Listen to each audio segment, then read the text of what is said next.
Definimos primero el tema. Un poco la plática que tuvimos en un primer momento dio como resultado quizás lo que nos movió en ese momento fue eso. La plática se centró en el recuerdo que teníamos nosotros como niños de las salas cinematográficas y de la vivencia que sí tuvimos como niños en asistir a estas grandes salas cinematográficas. En ese sentido, estamos hablando de hace muchos años, estamos hablando del 94, se empezaba a aproximar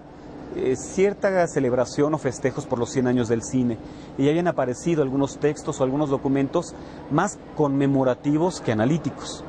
De hecho, un primer documento que estuvo en la mesa cuando discutimos estas cosas, lo llevó Alejandro, fue un calendario de la Cineteca, en donde el tema principal era mostrar en fotografía cines de antaño, ¿no? Y a partir de ahí, los primeros planteamientos que hicimos fue, como una estructura casi dinámica de trabajo, acercarnos al reconocimiento de las salas arquitectónicas construidas a lo largo de la historia en la Ciudad de México y hacer una especie de itinerario para hacer un recorrido, un doble recorrido, un recorrido de investigación en archivos y un segundo recorrido de tipo urbano para ir a reconocer los lugares en donde estos cines estaban o habían estado y empezar desde ahí a construir no solo la historia de los edificios, sino también la historia de la propia ciudad vinculada con los edificios. Eso fue, digamos, un poco el punto de partida para el trabajo de investigación. Bueno, en determinado momento, cuando nos reunimos, Haroldo y yo, pensamos que sería interesante que pudiéramos hacer un proyecto de investigación juntos y bueno, que pudiéramos combinar los intereses de ambos, tanto por la historia como por el patrimonio y la conservación. Y teniendo a la mano este calendario de los cines de la Cineteca, pues nació ese interés por una tipología que no había sido suficientemente estudiada, que no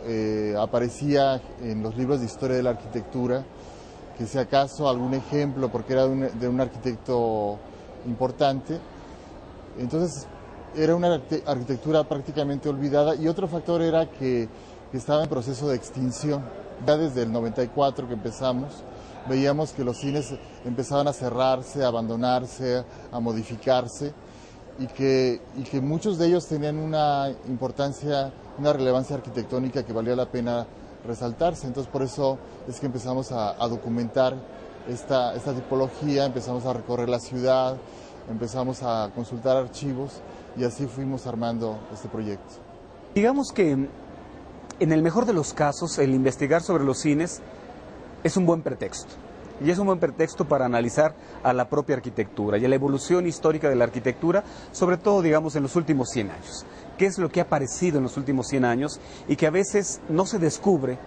porque no está publicada, porque no está difundida, porque no aparecen los apartados críticos de los especialistas y entonces se dejan a un lado? Y eso nos lleva al aula a repetir ciertos clichés sobre la arquitectura valiosa. Y siempre aparecen el nombre de ciertos arquitectos o el nombre de cierta arquitectura y le dejamos a los alumnos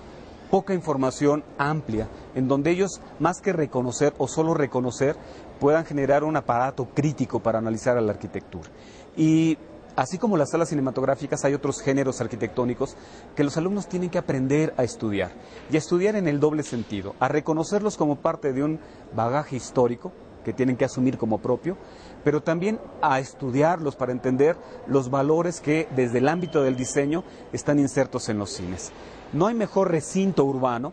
que el recinto en donde se reúne la sociedad. Y los cines estaban diseñados no solo para proyectar películas, estaban diseñados para reunir a la sociedad. De ahí cada uno de los apartados del cine, el vestíbulo, la zona misma del pórtico de ingreso hacia las taquillas, las zonas de espera en diferentes niveles, el lugar de la proyección de la película, las salidas de emergencia, una serie de componentes arquitectónicos que los alumnos tienen que aprender a leer también cuando están diseñando. No solo van a aprender a diseñar el espacio doméstico, la casa, junto con ello tienen que aprender a diseñar los equipamientos urbanos. Y el cine es un ejemplo interesante de equipamiento urbano que, bien resuelto, sirve como ejemplo para entender cómo se pueden resolver otros temas, a lo mejor inclusive temas que todavía no manejamos hoy porque no aparecen como una necesidad, pero que pueden aparecer en un corto o mediano plazo. Fue interesante en su momento porque tuvimos un grupo muy grande en aquel año del 95 y repartimos muchos temas y trabajamos corredores urbanos, trabajamos el Paseo de la Reforma, trabajamos el eje Hidalgo, Avenida México-Tacuba, trabajamos San Juan de Letrán, el eje central, y a lo largo de estos corredores hay varios cines, o hubo varios cines. Entonces fue un proceso donde los alumnos hicieron análisis urbanos en primera instancia, después ya propuestas de reutilización, y se tomaron varios de los cines para hacer propuestas de reutilización, y ya como proyecto nuevo también integrando algunos de estos cines en proyectos ya de equipamiento. Entonces fue muy interesante ese proceso porque hicimos recorridos con los alumnos a lo largo de estos corredores, visitamos varios de los edificios que se iban a intervenir, algunos de ellos los cines. Entonces en su momento, y además ligado al servicio social, en su momento los alumnos se involucraron de manera profunda en el proyecto de investigación, pudieron integrarse a un proceso de investigación y además hacer propuestas de diseño para intervenirlos, ¿no? Entonces fue interesante. Creo que fue una investigación que tocó a mucha gente porque no era una investigación que se centrara en lo arquitectónico exclusivamente, sino que era una investigación que abría la posibilidad de que la gente se identificara con una época, con una ciudad, con una arquitectura,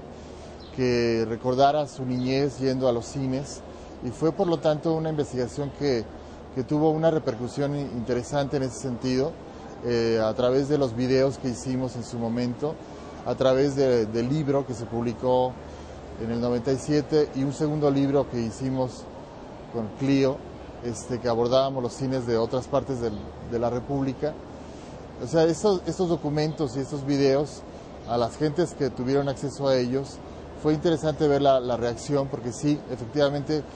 la gente con las fotos simplemente había como una nostalgia, que no fue nuestra intención provocar la nostalgia, pero fue inevitable, ¿no? O sea, nuestra intención es que lo vieran con ojos de un edificio vivo que vale la pena conservarse, y que por otro lado teníamos que reconocer que la gente, al ver las fotos, al ver las imágenes con la gente llegando a aquellos vestíbulos, a aquellos espacios monumentales, pues que sintiera algo, ¿no? Entonces sí tuvo éxito en ese sentido, tal vez no en el que nos hubiera gustado, de que los propietarios de los cines, el gobierno de la ciudad, las instancias de protección del patrimonio también se movieran para que se salvaran varios de estos cines, ¿no?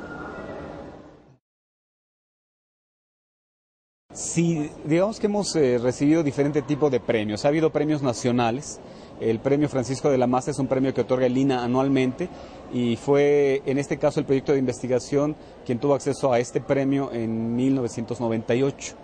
Ganamos internamente en la UAM el premio de investigación en el área de diseño en el mismo año, y en la Bienal del 96-98 de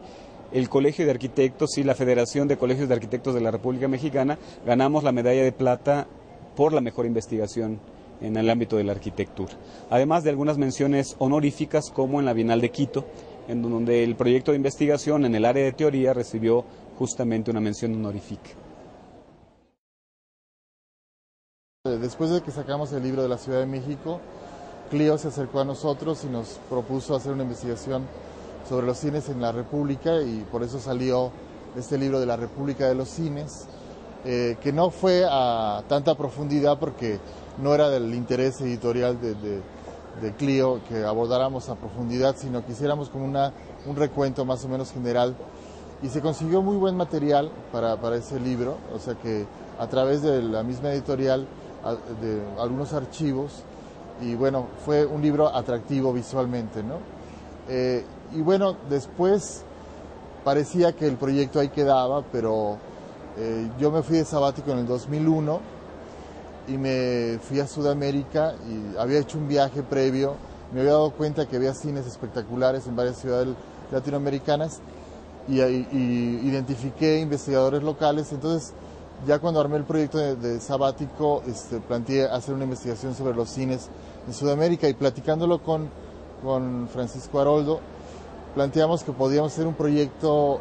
macro, digamos, abordando todo el continente, y que yo me dedicara a Sudamérica y el Caribe, y que él trabajara Norteamérica. Entonces así surgió el proyecto actual de investigación que tenemos,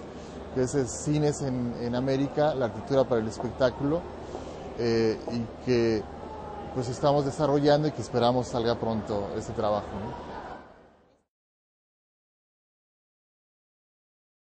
Importante de lo que ha sido el trabajo de difusión, divulgación, se ha centrado en mostrar el material que hemos ido consiguiendo junto a un análisis del material que hemos ido consiguiendo al paso de los años. En realidad ya son muchísimos años de trabajo, es decir, estamos hablando de prácticamente 14 años de trabajo con sus interrupciones naturales, pero son 14 años de trabajo. Y se ha conseguido un material importantísimo, muchísimo a nivel de archivos fotográficos, archivos hemerográficos, fuentes bibliográficas que hemos venido juntando en el área de procesos históricos y diseño. Es un trabajo que eventualmente ha sido esto de recopilación y uso, pero que eventualmente está abierto para que pueda ser consultado por otros investigadores. Es decir, una de las cuestiones que nosotros resolvimos para el proyecto fue prácticamente empezar de cero. Empezamos de cero, es decir, a conseguir información. Lo que nosotros queremos suponer es que cada proyecto de investigación que acumula material que puede servir para otros temas, está abierto para los investigadores, para los estudiantes y para los profesores. En ese sentido, mucho de este material ha sido utilizado sobre todo para exposiciones gráficas. Hemos implementado, gracias al apoyo de la propia universidad, un buen número de exposiciones en donde el material histórico gráfico ha sido resuelto de una manera amplia. Quizás en una primera etapa nosotros dimos por sentado que siendo arquitectos tendríamos capacidades para hacer el diseño de las láminas y lo resolvimos así. Desde el 96 iniciamos este proceso, pero al paso del tiempo nos hemos dado cuenta que una cosa es el dato del investigador y otra cosa es la manera de exponerlo para que sea divulgación. Y sí hemos dejado con cierta libertad a la gente que nos ha venido asesorando y apoyando, sobre todo en el ámbito gráfico, a tomar decisiones. Nosotros seleccionamos material, definimos los temas a abordar, pero hemos dejado plena libertad a quien diseña las láminas a que nos permita, con su experiencia, reconocer mejores medios de difusión, de divulgación. Se preguntaba en algún momento la idea de cuál había sido la respuesta de la sociedad